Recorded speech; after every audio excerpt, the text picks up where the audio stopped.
सावधान। नमो अरिहन्ताणं नमो सेताणं नमो आयर्याणं नमो वज्रायाणं नमो लोये सवसागुणं।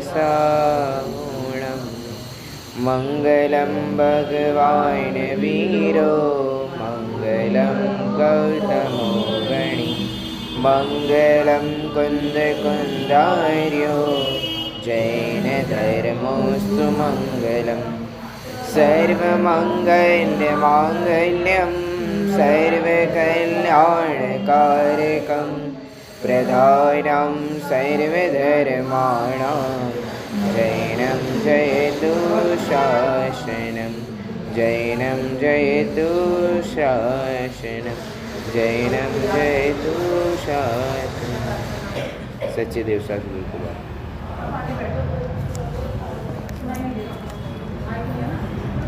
कल गर्भ कल्याणक की चर्चा करी थी सामान्य रूप से। अभी कल नहीं थे सब, तो नॉर्मल रूप से अभी अपन चर्चा कर ले रहे।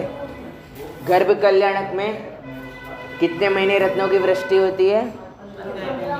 15 महीने तक, मतलब 9 महीने गर्भ के और 6 महीने उसके पहले से प्रारंभ हो। ऐसे टोटल कितने? 15 महीने तक रत्नों की वृष्टि होती है। एक दिन में कितने रत्न बरसते हैं?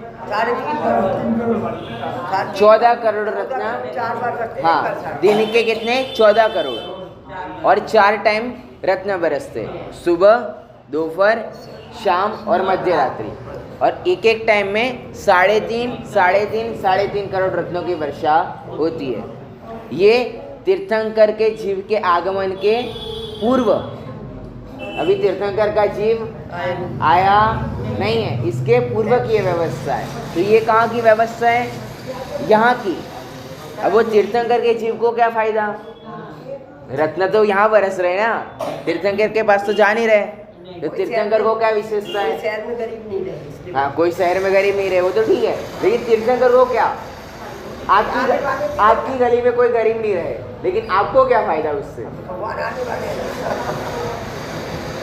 आपकी गली में कोई गरीब नहीं रहे, लेकिन उससे आपको क्या फायदा? अपन तो अपना फायदा देखते ना हर जगह, दूसरों का थोड़ी देखते। तो यहाँ भी अपन सोचो, वही रत्नों की वर्षा तो कहाँ हो रही है? नगर में हो रही है, भवन में हो रही है। तो उस जीव को कहाँ फायदा? तब जीव की क्या विचार है? अब जीव कहाँ है? जीव तो होगा स्वर्ग में या फिर नरक में।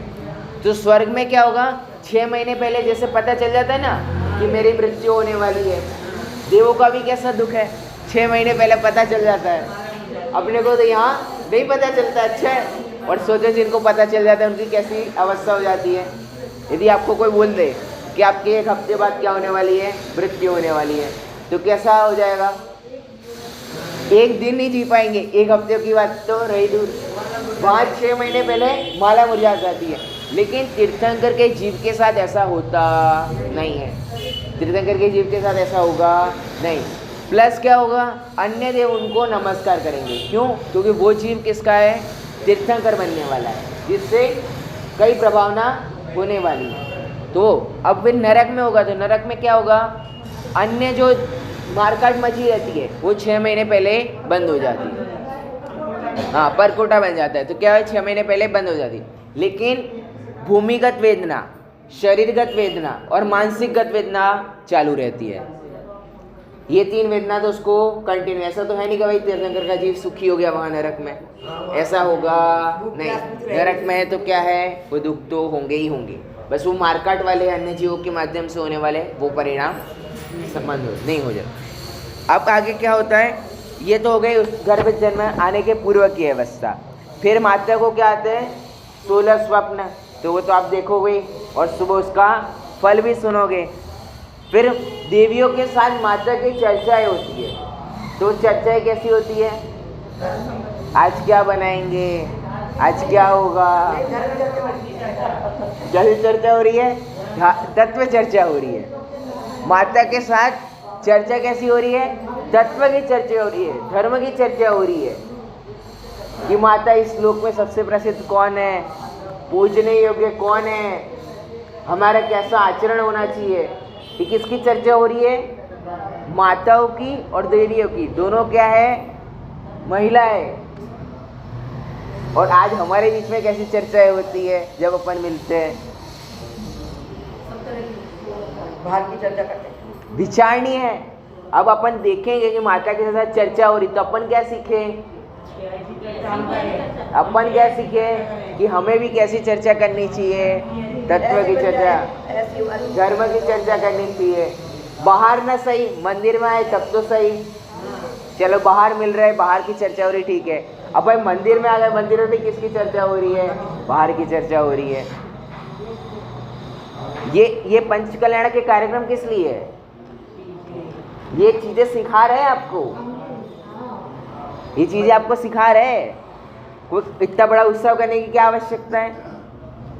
कि लोगों को क्या है, अब चाहिए कि भाई चलो ऐसा हो रहा है तो जाएंगे अपन। आज लोगों को नया नया चाहिए ना, कि कुछ नया होगा तो जाएंगे। भाई ट्रेलर क्यों आता है पहले?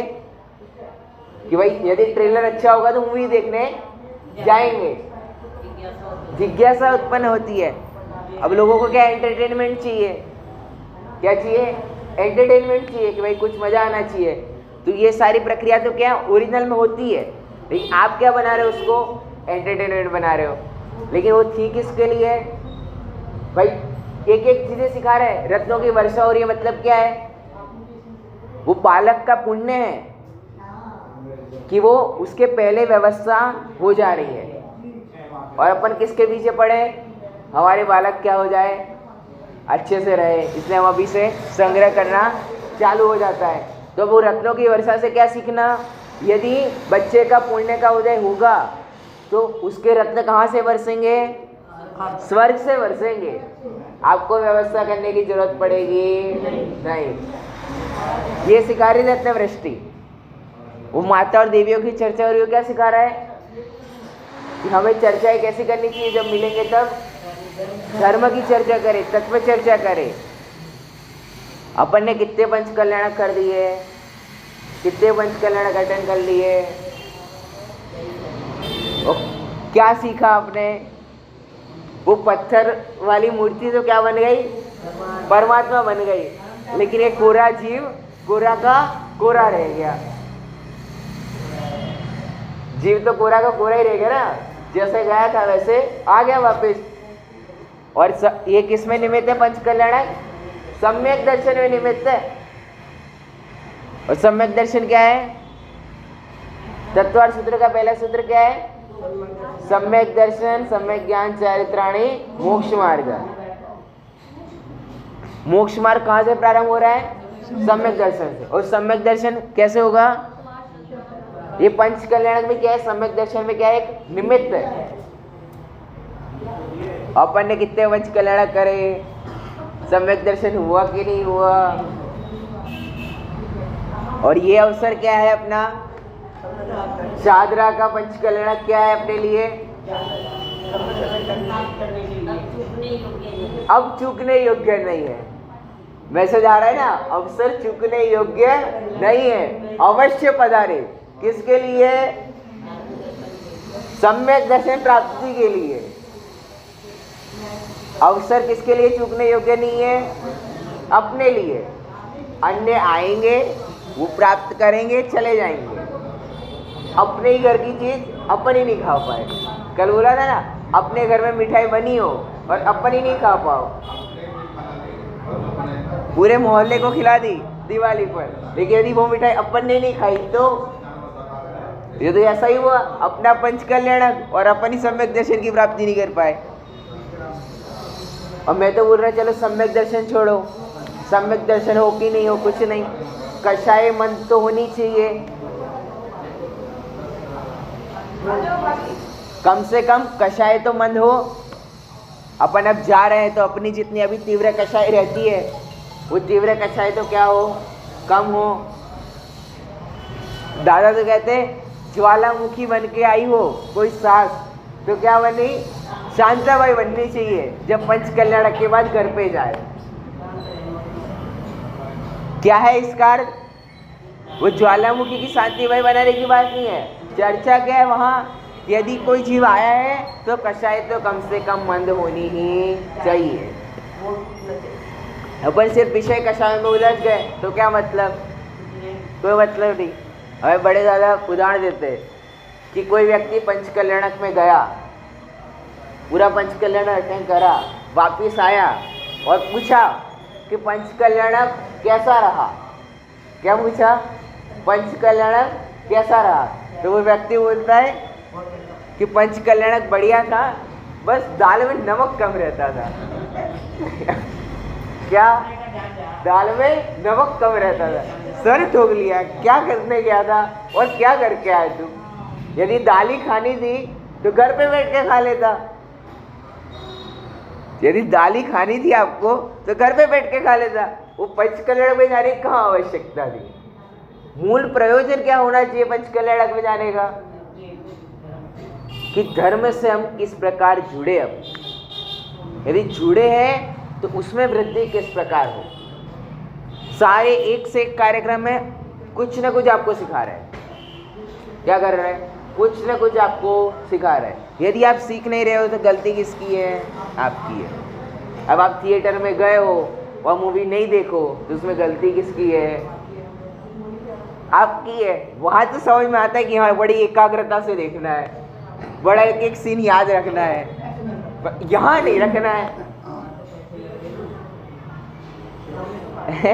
वहाँ तो एक एक चीज़ें याद रखनी है, लेकिन यहाँ ध्यान रखनी है नहीं। इसलिए ये भी कैसे, ये भी रुचि पूर्वक होना चाहिए।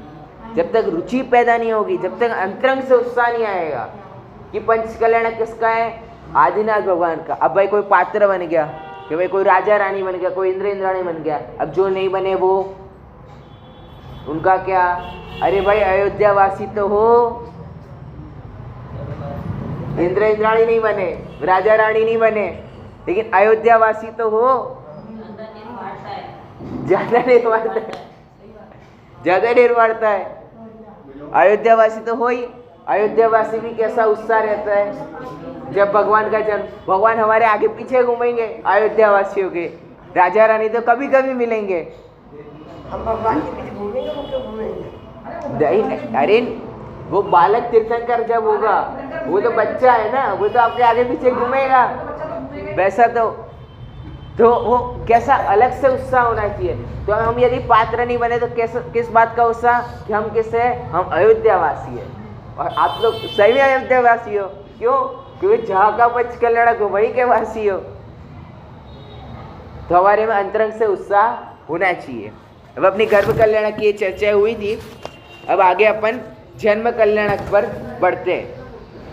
तो अब जन्म कल्याणक में क्या कहते हैं कि क्या होता है, कैसे सूचना मिलती है?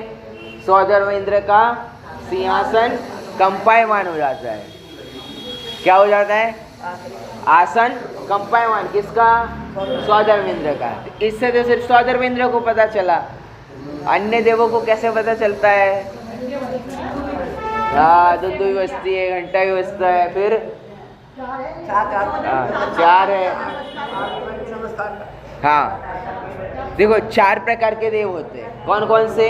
भवनवासी, व्यंतरवासी, ज्योतिषी और कल्पवासी। तो ये 4 प्रकार के देव होते हैं। तो देखो भवनवासियों में शंख की ध्वनि होती है। भवनवासियों में क्या होता है? शंख बजते हैं। जब जन्म होता है तीर्थंकर के जीव का तब क्या बजते हैं? शंख बजते हैं। फिर क्या होता है? व्यंतरवासियों में क्या होता है? नगाड़े बजते हैं। व्यंतरों में क्या होता है? नगाड़े बजते हैं। फिर ज्योतिषों में क्या होता है? ज्योतिष वहाँ सिंहनाद होता है। सिंहनाद, सिंह जैसे गर्जना करता है वैसी गर्जना, सिंहनाद। और कल्पवासियों में क्या होता है? घंटे बजते हैं। अभी 2 घंटे बजते, 2 एक पहले बताया। नहीं, घंटे इसी में कल्पवासी के देवों में बजते हैं। और जब सौधर्म इंद्र का सिंहासन कंपायमान होता है, दूसरे नंबर पे क्या बताया? दूसरे नंबर पर व्यंतरवासी, उसमें नगाड़े बजते हैं। नगाड़े, हाँ, भेदी भी आता है। वो दोनों ही उल्लेख आते हैं, नगाड़े और भेदी का। तो ये 4 प्रकार के देवों में 4 अलग अलग प्रकार की ध्वनियाँ होती है, जिससे पता चलता है कि तीर्थंकर के जीव का जन्म हो चुका है। तो अब क्या करते हैं, अब स्वधर्मेंद्र अपने अवधि ज्ञान लगाता है कि भाई मेरा सिंहासन कंपायमान हुआ है, मतलब कुछ तो हुआ है। अब अपने घर पे कुछ हड़कम मच जाए तो हम डायरेक्ट फोन लगा देना, डायरेक्ट फोन लगा दे, क्या हुआ भाई क्या हुआ। तो उन्होंने क्या लगाया, उन्होंने अपना फोन लगाया, उन्होंने अपना अवधि ज्ञान लगाया और जान लिया कि क्या है, तीर्थंकर के जीव का जन्म हो गया है। और फिर वो क्या करता है, 7 कदम आगे आता है और नमस्कार करता है वहीं से। सबसे पहले तो वहीं से वो जीव नमस्कार करता है। कौन? स्वधर्मेंद्र। और अपने को जब पता चल गया कि जन्म हो गया है, तब अपना क्या होता है, अपने क्या भाव आते हैं,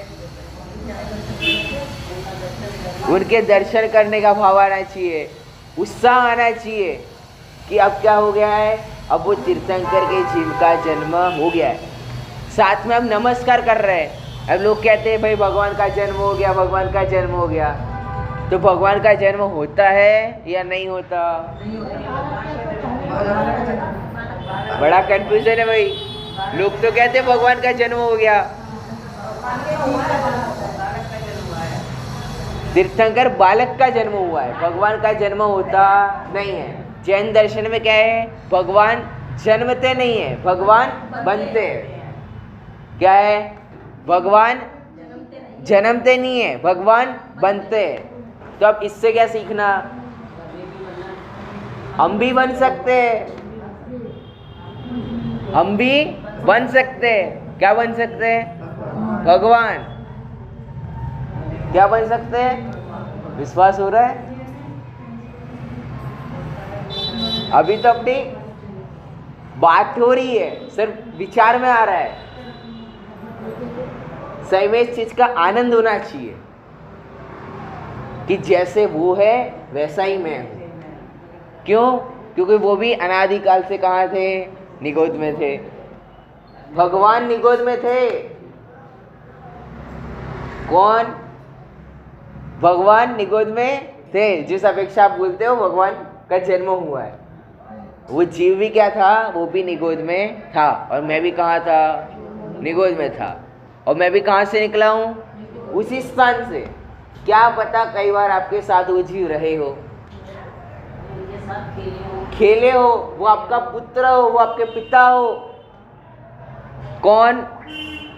जो भगवान बनने वाले, बन चुके हैं, वो भी आपके आसपास रहे हो। और वो क्या हो गए, वो भगवान बन गए। और अपन कैसे हुए, वहीं के वहीं है। तो अब इससे क्या सीखने मिला कि हम भी क्या है, हम भी सामर्थ्यवान हैं, हम भी उसी माटी से बने हैं। बोलते ना कि आप भी उसी माटी से बने हो, आप भी वो कार्य कर सकते हो। तो वो जहाँ से आए हैं वहीं से मैं आया हूँ। उनमें जितने गुण हैं उतने ही आप में गुण हैं। ये भगवान में और अपने में क्या है, अपन कैसे कारण कार्य परमात्मा है। कैसा है? कारण कार्य परमात्मा। वो क्या है, कार्य परमात्मा। और अपन क्या है, कारण परमात्मा। और दोनों में कॉमन क्या है, परमात्मा। दोनों में कॉमन क्या है, परमात्मा। मैं नहीं कह रहा हूं, कलिकाल सर्वज्ञ आचार्य कुंदकुंद देव कह रहे हैं, जिनकी इतनी बड़ी फोटो लगाई है अपन ने, जिनकी प्रतिमा पर लिखा जाता है कुंदकुंद आमना है। वो क्या कह रहे हैं कि मैं भी क्या हूं और वो क्या है, वो भी परमात्मा है। दोनों ही क्या है, परमात्मा है। दोनों में ही सामर्थ्य है। और मैं बोल रहा हूँ यहाँ आ गए हैं तो पक्का सामर्थ्य है। अब कोई बोले भाई अभव्य जीव भी होते हैं, लेकिन अब यहाँ आ गए हो तो निश्चित भव्य हो। क्यों? तत्प्रति प्रीति चित्तेन येन वार्ता भी श्रुता निश्चितम स भवेत भव्यो भावी निर्वाण भाज। निश्चित है। कौन? भव्य। कौन? तत्प्रति प्रीति चित्तेन, कि जो इस बात को प्रीति पूर्वक सुनता है, वो कौन है? वो मैं हूं। मेरे को भाव तो आ रहा है ना प्रीति पूर्वक सुनने का। तो आप क्या हो? भव्य हो। और फिर क्या बोल रहा है आचार्य देव? भावी निर्वाण भाजनम। आपका भविष्य क्या है? निर्वाण। वो कुंडली बनाने वाला तो क्या भविष्य बताएगा पता नहीं, लेकिन आचार्य देव क्या बता रहे हो, आपका भविष्य तो क्या है, निर्वाण, ये तो निश्चित है। लेकिन अब अपन कितनी जल्दी कर रहे हैं अपना निर्वाण, वो अपने पे। क्या पता पंचकल्याणक निमित्त बन जाए आपके निर्वाण में। कैसे? सम्यक दर्शन से। सम्यक दर्शन हो गया मतलब क्या है, फिर तो अल्पकाल बचा आपका, और निमित्त क्या बन रहा है, पंचकल्याण। और कब से? 4 दिन बाद। तब तैयार हो जाओ मोक्ष की टिकट कटाने के लिए। क्या है? मोक्ष की टिकट कटाने के लिए अब तैयार हो जाओ। यदि टाइमिंग पे नहीं सम्यक दर्शन करा और पंचकल्याण चला गया और कषाय बंद नहीं हुई तो क्या है, फिर वो क्लोज हो जाएगा, फिर पता नहीं वो कब खुले टिकट वाला।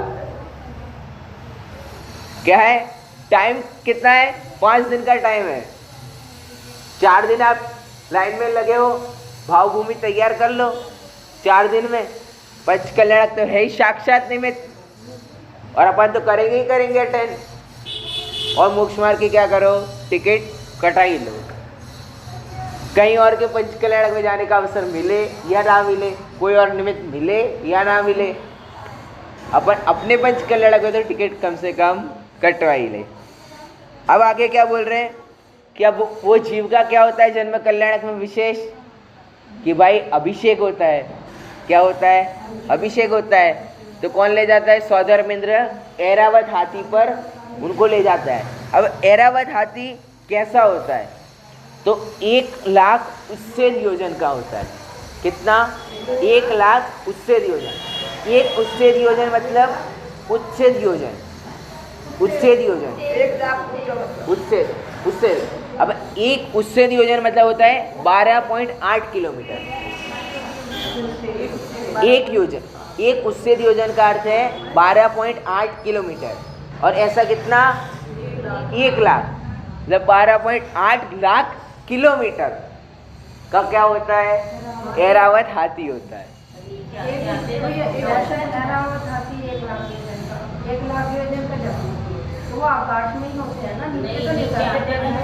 नीचे आते आते वो आकार छोटा होता हो। हाँ, नगरी 12 योजन की बना देते। पृथ्वी पर आते हैं, पृथ्वी पर आते हैं। हाँ, नहीं, पृथ्वी से बड़ा नहीं, वो आते आते छोटा हो जाएगा, लेकिन वो मूल में उतना छोटा हो जाएगा।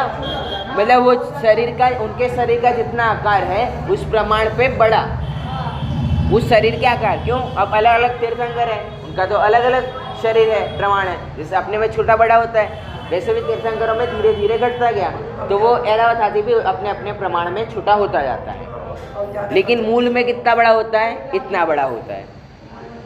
अब यहाँ तो कैसा आएगा? 12 किलोमीटर का भी नहीं आएगा यहाँ तो ये तो क्या है? असल की नकल है। और अपन जानने क्या बैठे हैं, असल क्या होता है। अब नकल तो जानेंगे, लेकिन असल क्या होता है वो तो अपन जान ले। तो ये होता है वो सिर्फ आप योजन का प्रमाण। अब देखो, अब आगे लिख रहे हैं कितने मुख होते हैं? 32। अब 32 मुखों में क्या होते हैं? 8-8 दांत होते हैं। हर एक मुख में 8-8 दांत, और हर दांत पर एक सरोवर।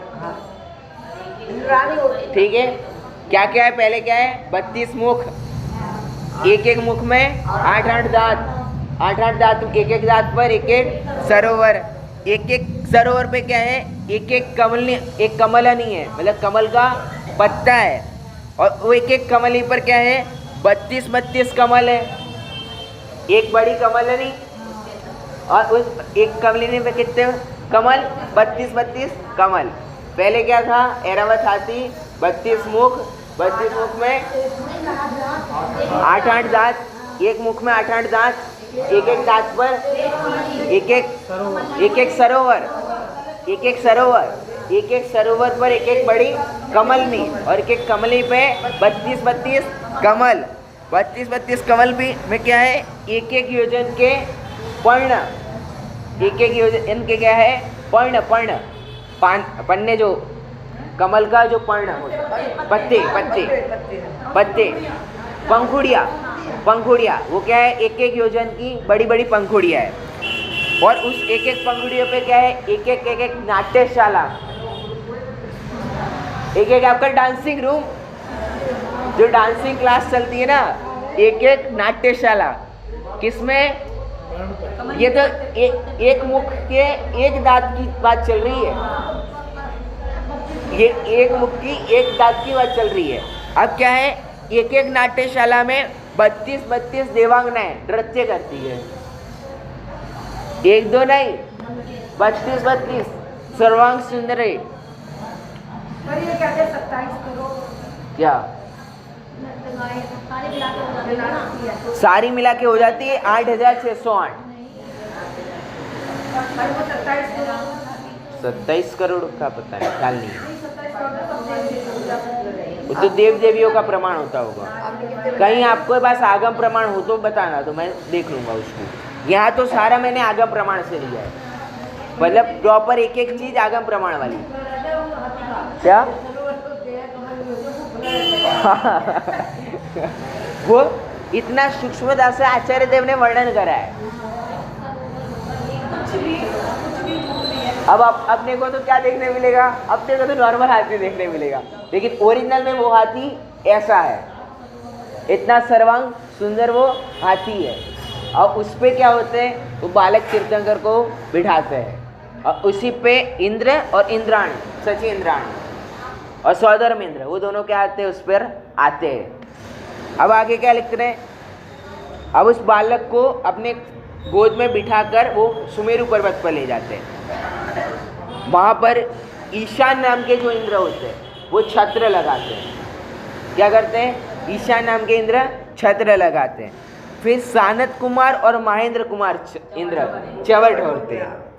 उसके बाद ज्योतिष देव के जो विमान है, ज्योतिष देव के जो विमान है वो मेरु पर्वत से 1121 योजन दूर रहकर उसकी परिक्रमा करते हैं।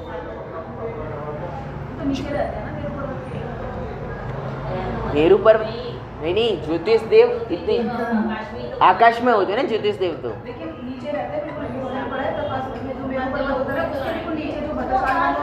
हाँ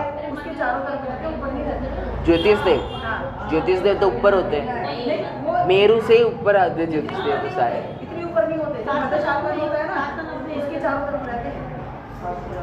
नहीं, हाँ वो 790 वो 1 लाख योजन है ऊपर। हाँ अरे तो वो 1 लाख योजन के 790 योजन ऊपर है।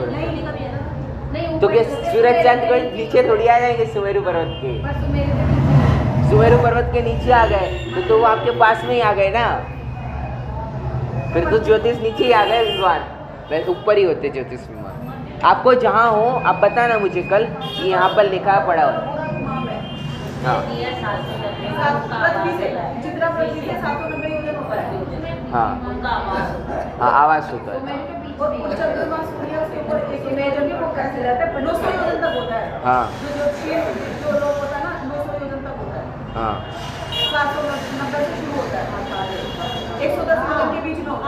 हाँ हाँ बराबर, ये बराबर है, ठीक है। लेकिन अभी तो ऐसा है कि वो 1121 योजन दूर रहकर परिक्रमा करते हैं, ज्योतिष नाम के देव, हाँ उतने दूर रह के परिक्रमा करते हैं सुमेरु पर्वत की। अब मेरु पर्वत के पांडुक वन में ऊपर शिला होती है, चारों तरफ तो जिन मंदिर है और 4 विदिशाओं में अलग अलग शिला है। उसमें दक्षिण साइड की जो शिला है उसमें भरत क्षेत्र के अपने जो तीर्थंकर होते हैं उनको दक्षिण की शिला पर ले जाकर और वहाँ पर बैठाकर उनका अभिषेक होता है। अब समझने योग्य बात है कि कई लोग तर्क ये देते हैं कि जिनेंद्र भगवान की शांति धारा के पंचामृत में, उसमें तर्क क्या देखते हैं कि भाई जन्म कल्याण के टाइम पे तो आप इतना नर ढोल रहे हो तो फिर हमें भगवान के सामने भी ढोलना चाहिए। हाँ बात क्या है, वो भगवान नहीं है, वो तो बालक है। वो क्या है, वो भगवान नहीं है, वो तो क्या है, बालक है। अब ये बात समझ में आती नहीं है। क्यों? क्योंकि अपन ने पद्धति क्या बना ली है, भगवान का जन्म हुआ, भगवान का अभिषेक हुआ, भगवान का ये वो, भगवान का ये वो। वास्तविकता है भगवान तो कब बन रहे हैं वो, जब 13वें गुण स्थान में, जब केवल ज्ञान कल्याणक हो गया उसके बाद। हाँ, जब मुनिराज नहीं नहाते, बस वही बात है। लेकिन जो तर्क दिए जाते हैं उसमें बड़ा तर्क ये दिया जाता है कि क्या हो रहा है भाई, जन्म कल्याणक में हो रहा है तो हम भी करें। लेकिन आप समझने योग्य बात क्या है कि हो किसका रहा है, वो तो बालक का हो रहा है, वो भगवान का हो रहा नहीं है। तो अब क्या होता है भाई, अब वो कलश कैसा है, जिस कलश के में जल भरकर उन पर अभिषेक किया है, अब उस कलश का माप भी लिखा है। अब वो कलश कैसा है,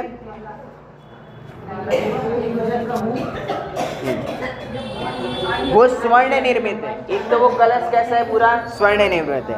उसके बाद 8 योजन ऊंडाई वाला है, गहराई वाला है। उसके बाद बीच का 4 योजन चौड़ा है और 1 योजन ऊपर से मुख है। ऐसा तो क्या है, वो कलश है। 1008 कलश।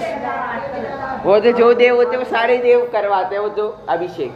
लेकिन सबसे पहला कलश कौन करता है, सौधर्म इंद्र। और फिर दूसरा नंबर का करते हैं ईशान इंद्र, और उसके बाद अन्य इंद्रों का नंबर आता है कि जो अभिषेक करते हैं। फिर वो शिला का भी दिया है कि वो 100 योजन लंबी 50, नहीं इंद्राणी नहीं करती। हाँ बालक है, बात सही है, बात सही है, लेकिन करती नहीं है, वहाँ पर पहुँचती नहीं है, लगभग वहाँ तक पहुँचती नहीं है।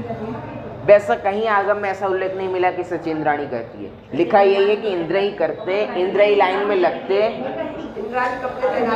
हाँ, इंद्राणी ये है कि जब बालक को सबसे पहले देखने का अवसर सचिंद्राणी को, 3 लोक में बालक तीर्थंकर को सबसे पहले देखने का अवसर किसको है, सचिंद्र। किसको है, स्त्री को है, वस्त्र भी वही पहना रही है।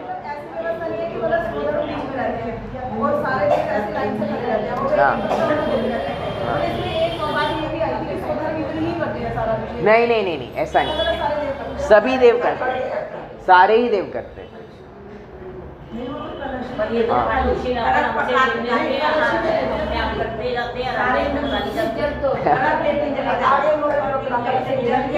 नहीं, जल के कलश सारे ही इंद्र करते हैं, स्वधर्म इंद्र अकेला करता है ऐसा है नहीं। हाँ, इंद्र देव सब वो ही हुआ। नहीं, देव भी आ जाएंगे, सारे देव भी करते हैं, सब करते हैं, लेकिन इंद्राणी का कोई उल्लेख प्राप्त होता नहीं है। ये हो गई अपनी जन्माभिषेक की चर्चा। अब उसमें फिर क्या बोलते हैं कि इंद्राणी क्या करती है, वो वस्त्राभूषण करवाती है। वो पूर्ण उल्लेख अपने को मिल रहा है, आदि पुराण में लिखा है 14वें पर्व में, लेकिन अभिषेक का मिल रहा नहीं है।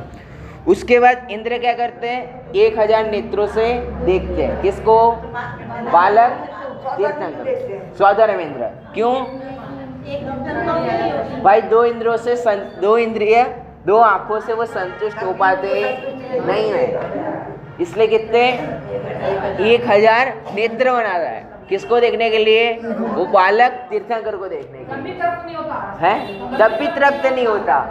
अब बात यहाँ क्या समझने योग्य है, वो तो बालक तीर्थंकर है और वो तीर्थंकर होने वाला है, इसलिए ऐसा देख रहे हैं। और अपन जब तीर्थंकर के सामने आते हैं तब अपन क्या करते हैं,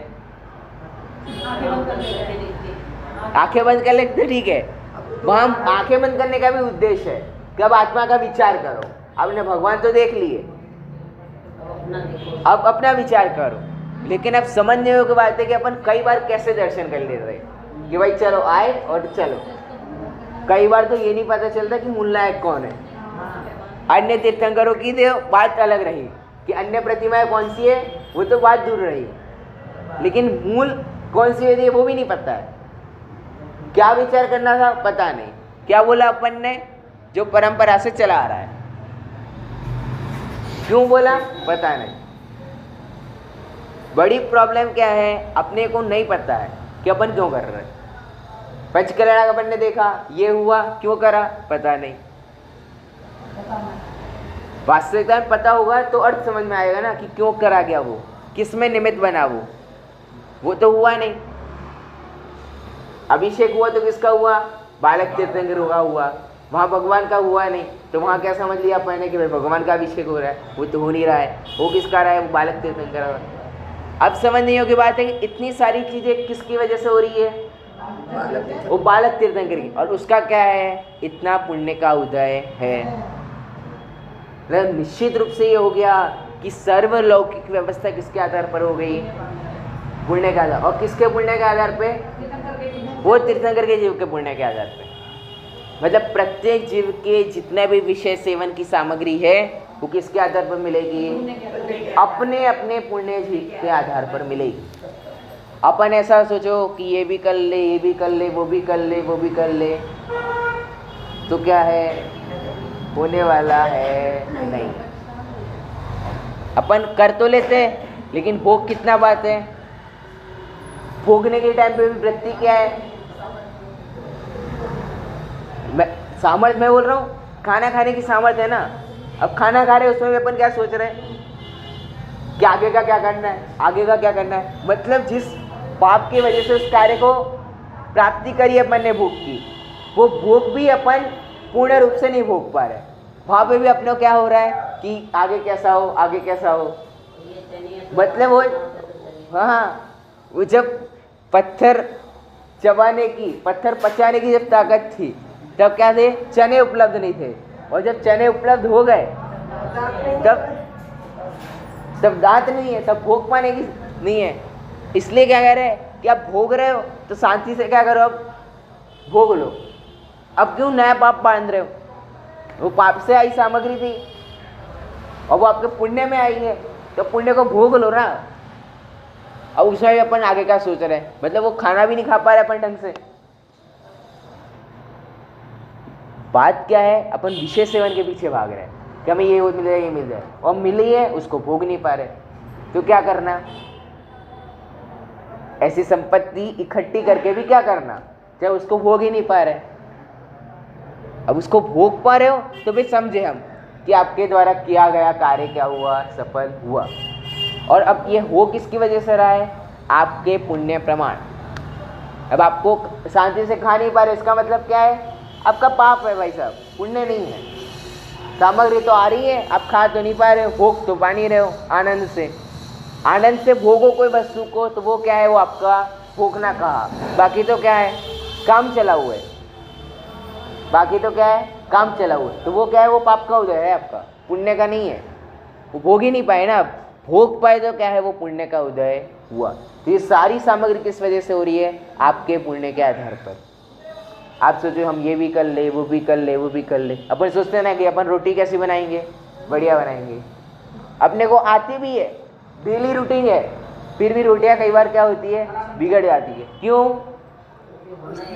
होना ऐसा ही था। अब आप इतने साल से बना रहे हो, फिर तो नहीं बिगड़नी चाहिए, फिर भी बिगड़ जाती है।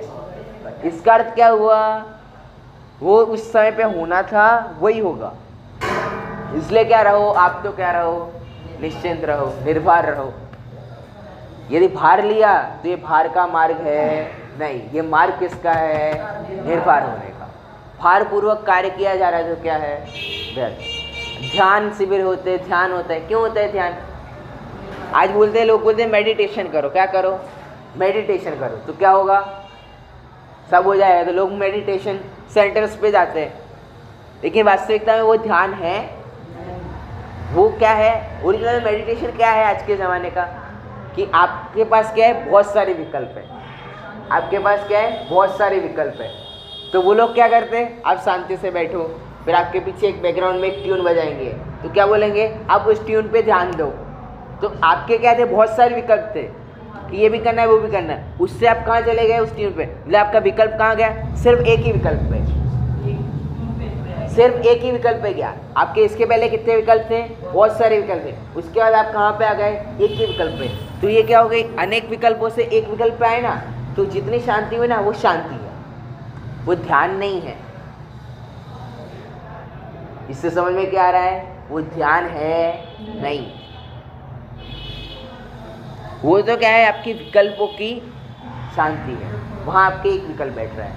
इसीलिए तो बोलते हैं कि भाई मंदिर जी में बैठो, मंदिर में बैठो। क्यों बोलते हैं कि भाई आप भगवान को निहारो। अपन मंदिर में बैठ के भी अन्य विकल्प करेंगे तो क्या है, इसलिए मेडिटेशन के सेंटर्स पे जाना पड़ रहा है। आप मंदिर में बैठ के भी कार्य कर सकते हो, मैं बोला घर पे बैठ के भी कार्य कर सकते हो। आपको तो बस विकल्प कम करने हैं ना, विकल्पों की शांति तो आप कभी भी कर सकते हो। लेकिन ध्यान क्या है, ध्यान तो आत्मा को जानना, मानना, उसमें रम जाना, वो है ध्यान। ये ध्यान है नहीं। तो अपन जहाँ चर्चा थी वहीं चलते हैं कि वो क्या है। अब वो क्या हो गया, अभिषेक हो गया। अब साथ में क्या होते हैं, तीर्थंकर के जीवों की कुछ शरीर की विशेषता होती है। अब कैसी है, वो आहार तो ग्रहण करते हैं लेकिन उनका निहार नहीं होता, मतलब मल मूत्र आदि निक्षेपण होते नहीं। वो आहार तो ग्रहण करेंगे लेकिन गंदगी वाले कार्य वहाँ होंगे नहीं उनके शरीर से। फिर क्या है, उनके दाढ़ी मूछ आदि नहीं बढ़ते। एक योग्य प्रमाण तक कहते हैं कि योग्य प्रमाण तक बढ़ते, फिर नहीं बढ़ते, और कहीं ऐसा है कि नहीं बढ़ते, वो दो नहीं उल्लेख है। फिर तीसरा है, शरीर में निगोदिया जीवों से रहित रहता है। ये शरीर रहता है वो कैसा होता है, परम औदारिक शरीर रहता है। अपना शरीर कैसा है, औदारिक शरीर है, जन्म में थोड़ी ना होएगा, लेकिन निगोदिया जीवों से रहित होता है। निगोदिया नहीं, तीर्थंकर के जीव की शरीर की विशेषता है कि केवल ज्ञान का विषय है। हाँ, ये केवल ज्ञान का है, ये केवल नहीं है। हाँ, और एक प्रश्न और पूछना, जो सचिन राय है प्रभु के पहले दर्शन करते हैं, वैसे वो पहले नहीं करती। क्यों? पहले दर्शन तो वो करेगी जो जन्म देंगी माता को। नहीं, माता नहीं, माता नहीं करती। नहीं, माता दर्शन किसमें होता है कि ये पहला दर्शन नहीं होता प्रभु का। पहला तो दर्शन तो देवियों को होता है, दूसरा माता को होता है, तीसरा होता है ये लोगों में मान्यता है। नहीं, संभव ही नहीं है ना। वो जीव माता नहीं करेगी पहले। नहीं, माता तो बिल्कुल नहीं करेगी। माता तो कैसे करेगी पहला दर्शन, वो माता का नहीं है, सचिंद्रा। वो माता तो उस टाइम पे सोई जाती है, फिर जन्म होता ही वो हाँ, मतलब वो है, मतलब वो दर्शन का नहीं होता है। पहले का तो सचिंद्राणी जाती है, सचिंद्राणी हाथ में लेती है उनको, फिर मायामयी वो रहता है।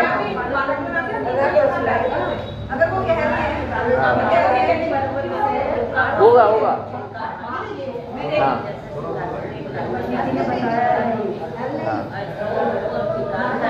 हाँ, वो हो सकते हैं, वो देवियाँ हो सकती है। हाँ, ये तर्क सही है, लेकिन अब आगम में देखेंगे फिर से, एक बार फिर से देखेंगे, आदि पुराण वगैरह देखेंगे फिर से। याग मंडल विधान कहते हैं। अच्छा, याग मंडल विधान, हाँ तो देखते हैं अपन फिर से याग मंडल विधान। हाँ, अब ये भी समझने योग्य है कि अपन विधान भी कर लेते हैं और कितनी चीजें आ जाती है। भले अपन आगम नहीं पढ़ रहे, ठीक है, लेकिन विधान तो पढ़ ही रहे, पूजा तो पढ़ ही रहे, उसमें बहुत सारी चीजें आती है। हो सकता है याग मंडल विधान के अंतर्गत ये बात हो सकती है। ये अभी अपन मैं रेडी कर रहा हूँ कि कहाँ क्या क्या हो सकता है, अपन पास प्रमाण सही तो ये है। फिर जन्म के टोटल 10 अतिशय होते हैं। हाँ, एक तो उनका पसीना नहीं निकलता। तीर्थंकर के जीव के शरीर पे क्या है, पसीना निकलता नहीं है। हाँ, फिर मलमूत्र आदि रहित निर्मल शरीर रहता है उनका खून सफ़ेद होता है। अपना खून कैसा होता है, लाल होता है, उनका खून सफ़ेद होता है। फिर उनको समचतुरस संस्थान होता है, मतलब आकार एकदम परफेक्ट, जितने भी आप लुक लगा लो वो सारे ही लुक सब समान, मतलब एक योग्य रहता है, सर्वांग सुंदर। उसके बाद होता है वज्र वृषभ नाराज शयन। हाँ, ये क्या होता है, हाँ, वृषभ का अर्थ होता है मांसपेशियाँ जो है। फिर नाराज का अर्थ है ये हड्डियों के बीच में जो कील रहती है, और शयनन का अर्थ है जो हड्डियाँ रहती है वो सारी कैसी है, वज्र वृषभ नारा, वज्र पहले है, वो सब में आ जाएगा। फिर है सर्वांग सुंदर शरीर, सुगंधित शरीर। कैसा है? सुगंधित शरीर। अब अपने को सोचना चाहिए ये किसकी वजह से? ये ऐसा पुण्योदय है, हाँ, कि उससे सुगंधित शरीर। अपन क्या सोचते हैं? अपन क्या करेंगे? अपन परफ्यूम लगाओ, कुछ सौंदर्य की सारी प्रयोग वस्तुएं करो, उससे क्या होगा? शरीर कैसा होगा? दैदीप्यमान होगा। उससे शरीर दैदीप्यमान होने वाला है नहीं। शरीर किससे दैदीप्यमान होगा? किससे सुंदर दिखेगा? उस जाति का कर्म का उदय होना चाहिए तो ही वो सुंदर दिखेगा, वरना दिखेगा नहीं। तो ये क्या सोचना चाहिए? यदि नहीं दिख रहा है तो क्या सोचना चाहिए कि मेरे पूर्व में कोई ऐसे कर्म बांधे होंगे जिसकी वजह से ये कार्य हो रहा है। और ये सुंदर दिख रहा है तो क्या सोचना चाहिए कि ये मेरे कर्म के उदय से है, मेरी वजह से है नहीं। मतलब तीर्थंकर की तो विशेषता है ही। अपने को भी विचारना चाहिए कि अपने साथ कोई भी क्रिया हो रही है तो किसकी वजह से हो रही है? मेरे कर्म के उदय से, दूसरों के कर्म के उदय से नहीं। किसके? मेरे कर्म के उदय। तो मैं तो क्या रहूं? मेरा काम क्या है? जानना देखना। जीव का कार्य तो क्या है? जानना देखना। मैं जानना देखना काम करूंगा तो बुरा से बुरा कर्म का उदय है या अच्छे से अच्छा कर्म का उदय है? मैं तो क्या रहूंगा? मैं तो ज्ञायक रहूंगा, ना राग होगा ना द्वेष होगा। तीर्थंकर का जीव कैसा है? सर्वांग सुंदर है। फिर भी कैसा है? साम्य भाव, इसलिए कहते हैं ना साम्य भाव को धारण करो। क्या धारण करो? साम्य भाव को। फिर क्या है? 1008 लक्षणों से कैसा है? युक्त है। फिर क्या है? अतुल्य बल का धारी है। कैसा है? अतुल्य बल का धारी है। और लास्ट में है प्रिय हित वादित्व, मतलब हित मित प्रिय वचन को बोलता है। कौन? तीर्थंकर का जीव जो बालक तीर्थंकर है। ये है ओरिजिनलिटी। ये क्या है? असल। और यहाँ तो कुछ कुछ वर्णन करा। जहाँ आप आदि पुराण महापुराण खोलोगे तो वहाँ तो हर एक चीज का विस्तार से वर्णन करा है आचार्य। अवधि ज्ञान तो जन्म से ही होता है, हाँ, लेकिन ये 10 अतिशयों में नहीं आएगा, अतिशय में नहीं आ रहा है। ये अतिशय में नहीं आ रहा। अतिशय में तो 10 चीजें ही आ रही है। बाकी जन्म से ही वो 3 ज्ञान के धारी होते हैं। अपन कितने ज्ञान के धारी है? 2। कौन कौन से? मति ज्ञान और श्रुत ज्ञान। और वो कौन से ज्ञान के धारी होते हैं? अवधि ज्ञान। मति श्रुत अवधि ज्ञान के धारी होते हैं। जन्म से ही सम्यक दृष्टि होते हैं। वो कैसे? जन्म से शाही सम्यक दृष्टि होते हैं। करते हैं कि नहीं करते? कभी ऐसा योग बना, कभी ऐसा योग बना तो प्रयोग कर लेते हैं, बाकी नहीं भी करते। ऐसा नहीं कि प्रत्येक समय अवधि ज्ञान का प्रयोग करते हैं। नहीं, 5 नहीं होते, 3 ही होते हैं। केवल ज्ञान में भी 5 ज्ञान नहीं होते, एक ही ज्ञान होता है। ये हाँ, ये नहीं, मुनि बनने के बाद 4 ज्ञान हो जाते हैं और केवल ज्ञान हो जाएगा तब एक ही ज्ञान है। हाँ, केवल ज्ञान के लिए न मति ज्ञान की आवश्यकता है, न श्रुत ज्ञान की, न अवधि ज्ञान की आवश्यकता। यदि केवल ज्ञान हो गया तो क्या है? एक ज्ञान। जन्म से दीक्षा नहीं लेते तब तक 3 ज्ञान, दीक्षा लेने के बाद 4 ज्ञान। हाँ, जो पास का जीव था, जब वो कमर अंगी में वो तो उन्होंने अवधि ज्ञान को लगाया नहीं, मैं वही बोल रहा हूँ ना, कभी ऐसा योग बनता है तो अवधि ज्ञान लगा भी लेते हैं और लगाते नहीं भी है। अब जैसे नेमिनाथ भगवान है, नहीं, हाँ, मैं वही बता रहा हूँ, जैसे नेमिनाथ भगवान है तो अब पता था कि बारात लेके जाएंगे तो शादी होने वाली नहीं है। यदि वो अवधि ज्ञान प्रत्येक समय लगा रहे होते तो उनको पता होता तो क्यों ले जाते? क्यों राजुल को क्यों करते? लेकिन अब जब वहां पहुंचे और जब वो बंदी है, पशु बंदे, तब उन्होंने लगा लिया। हाँ, के कृष्ण का करा हुआ है। मतलब इसका अर्थ ये हुआ कि अभी ऐसा योग बन गया और उनका उपयोग लगाया उन्होंने, और वहाँ अवधि ज्ञान उन्होंने लगाया। हाँ, बाकी ये तो क्या है, सत्ता मात्र की वस्तु है। प्रयोग करना हो तो करो, नहीं करना हो तो नहीं करो। अपने घर पे पैसे रखे हैं ना, अपने घर पे पैसे रखे हैं ना, अपने बैंक अकाउंट में पैसे है ना, इस कार्ड थोड़ी खलासी कर दे अपन। हाँ सही बात है, बिल्कुल सही बात। जब जैसा लगा तब वैसा प्रयोग करा। वैसा ही ज्ञान के साथ है। ज्ञान आपके पास कैसा है, सत्ता में है। अब आप बोल रहे हो कि उपयोग लगाना चाहिए। अब मैं ये बोल रहा हूँ, आपके पास कौन सा ज्ञान है, मति शुद्ध ज्ञान।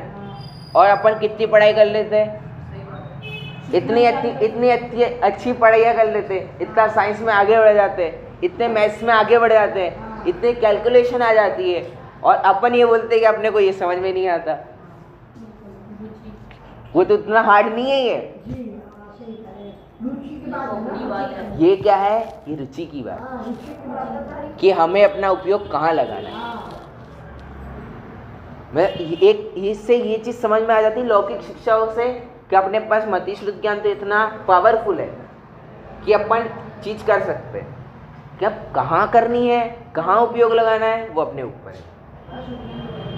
और ये तो एकदम सरल ग्रंथ है। अब कोई बोले भाई मैं तो मैथ्स वाला हूँ, तो अपने पास तो कर्णानुयोग के इतने ऐसे ऐसे ग्रंथ है कि वो कैलकुलेशन तो कुछ नहीं होगी, उससे 10 कैलकुलेशन आचार्य देव सिखाएंगे त्रिलोक सार में, दिलवे परिणति में, जम्बूद्वीप प्रज्ञप्ति में। यहाँ तो एक एक ऐरावत हाथी का वर्णन कर, वहाँ तो 3 लोग के एक एक एरिया के एक एक पार्ट का वर्णन करा है कि कहाँ क्या है, कितने योजन का है, कितने विस्तार का है, उसको किलोमीटर में कन्वर्ट करो, उसको मीटर में कन्वर्ट करो। काफ़ी टाइम लग जाएगा, जितना सीए में नहीं लगता उतने हो। हाँ, सागरों का माप लगाएंगे, सागर में कहाँ क्या चीज़ है, कितने योजन की है, कितने मीटर की है, वो भरो वो भरो वो भरो। मैं तो बोल रहा हूँ योजन निकालना ही सीखे बंदा व्यक्ति। मतलब ये है कि हमारे पास तो क्या है, मति श्रुत ज्ञान पावरफुल है, इससे ये चीज़ समझ में आ जाती है। अब वो पावर का उपयोग कहाँ करना, वो किस पे निर्भर है, अपने पे। अब वो कब होगा प्रयोग, जहाँ रुचि होगी। अपन धंधा भी बढ़िया कर लेते हैं, अपन चीज़ें बना भी अच्छे लेते हैं, अपने को लोगों के नंबर भी याद रहते थे, लोगों के नंबर याद रह जाते ना, तो क्यों याद नहीं रहे कि कितने सरोवर थे, क्यों याद नहीं रहे 1600 अपने। आपको 16 लोगों के नाम याद नहीं है। मैं तो बोल रहा हूँ अपने को तो इतना ही पता है कि अपने मित्र का कहाँ शादी हुई है, उसके कौन सा पुत्र है, उसके कौन से मामा लगते, कौन सा भांजी है, भांजी की लड़के का नाम क्या है, उसका बर्थडे कब आ रहा है, उसके विवाह की तिथि क्या है, उनकी मृत्यु की तिथि क्या है, उनकी जन्म की तिथि क्या है, कहाँ कहाँ के रिश्ते अपने को याद है। और यहाँ अपने को ये पूछा गया इस तीर्थंकर के माता का नाम क्या था, तो नहीं बता पा रहे अपन। रुचि अनुयायी वीर्य होता है। मतलब मैं बाह्य चीज़ों से इतना समझता हूँ कि अपने पास क्या है, पावर तो पूरी है कि अपन याद कर सकते हैं, अपन शास्त्र पढ़ सकते हैं, लेकिन हाँ श्रुत, मैं तो बोला अवधि ज्ञान की क्या जरूरत है, मन पर ज्ञान की क्या जरूरत है, क्यों क्यों जरूरी है क्या अवधि ज्ञान लगाना, मन पर ज्ञान लगाना। वो तो क्या है, बाह्य वस्तु है, वहाँ से तो आत्मा का उपयोग नहीं लग रहा, वहाँ से तो आत्मा का ज्ञान हो नहीं रहा।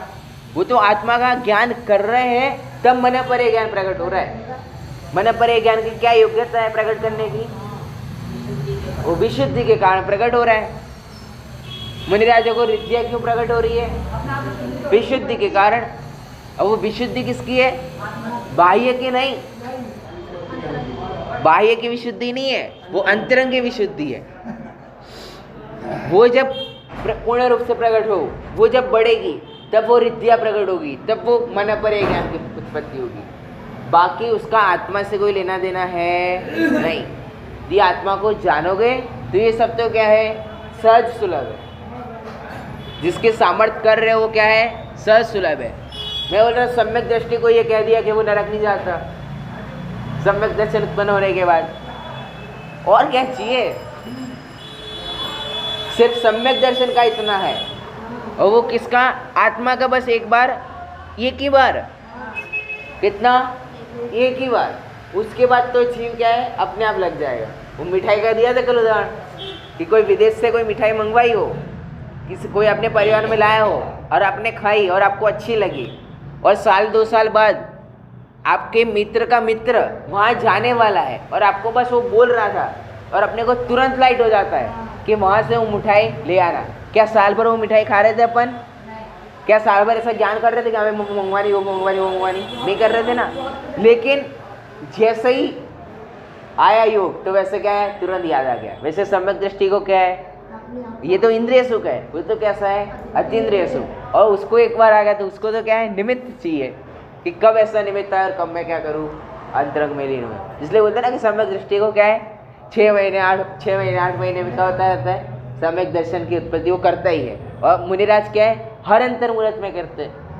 तो ये क्यों है कि वो सुख है वहाँ तो है, यदि सुख नहीं होता तो क्यों जीव मोक्ष जा रहा है, क्यों तीर्थंकर के जीव सब छोड़ के जा रहे हैं? क्या कमी है उस तीर्थंकर के जीव में? क्या कमी है जिसका सौधर्म इंद्र लेने आ रहा है, जिसकी व्यवस्था कुबेर इंद्र कर रहा है सब, उसको क्या कमी है जो वन में चला जा रहा है?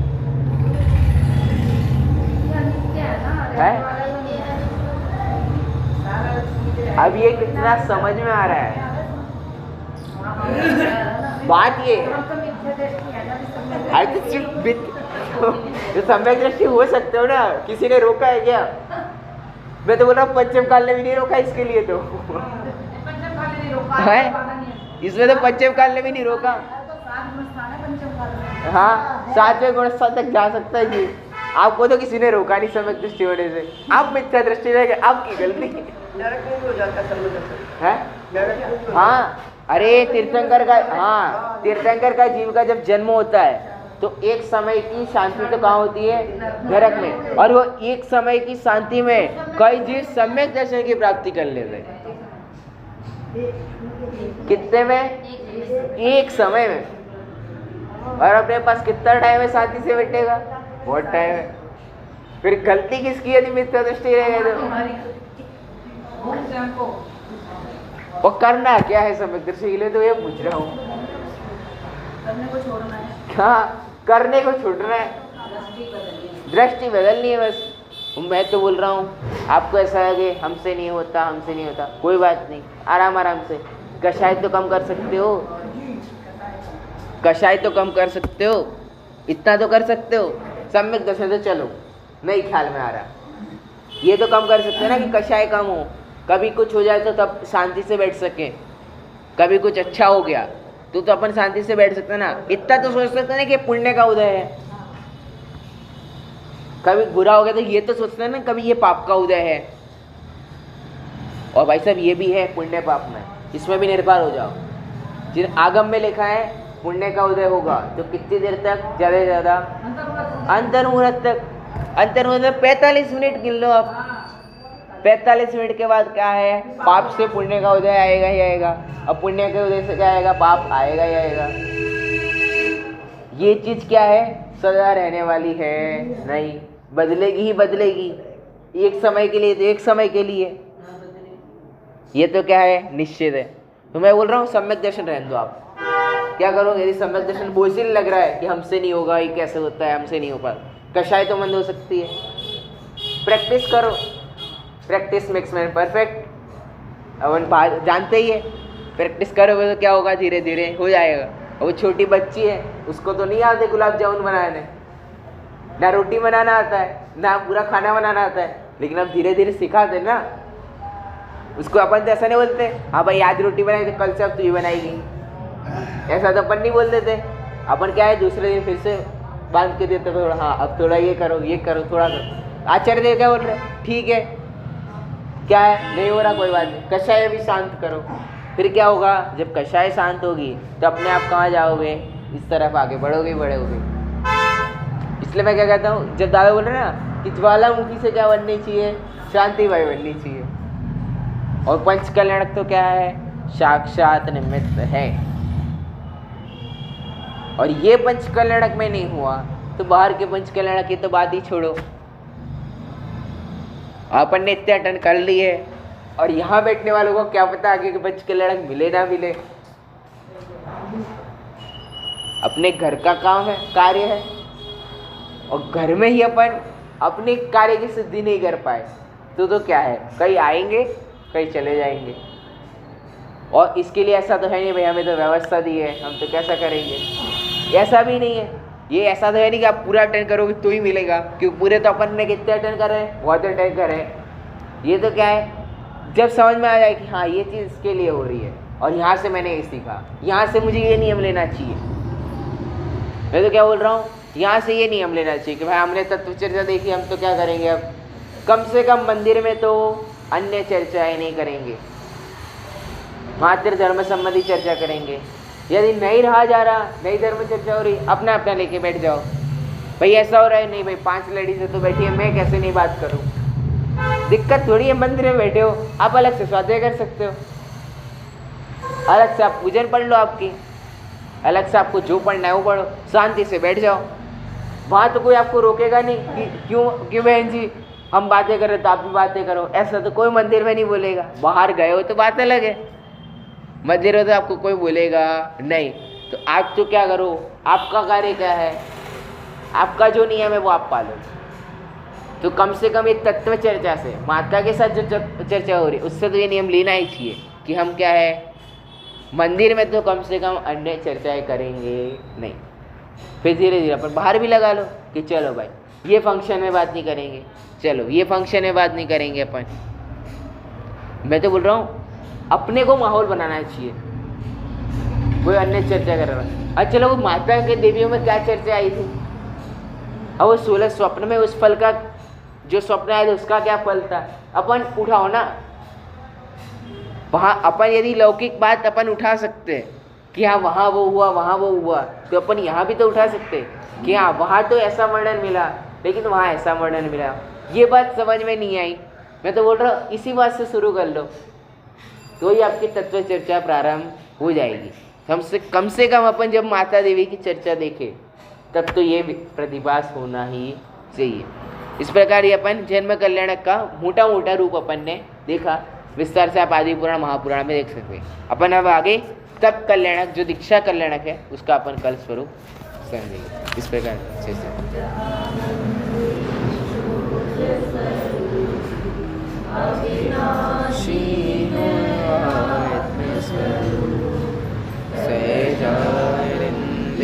शुद्ध स्वरूपी अविनाशी आत्मस्वरूप सहजानंदी शुद्ध स्वरूपी अविनाशी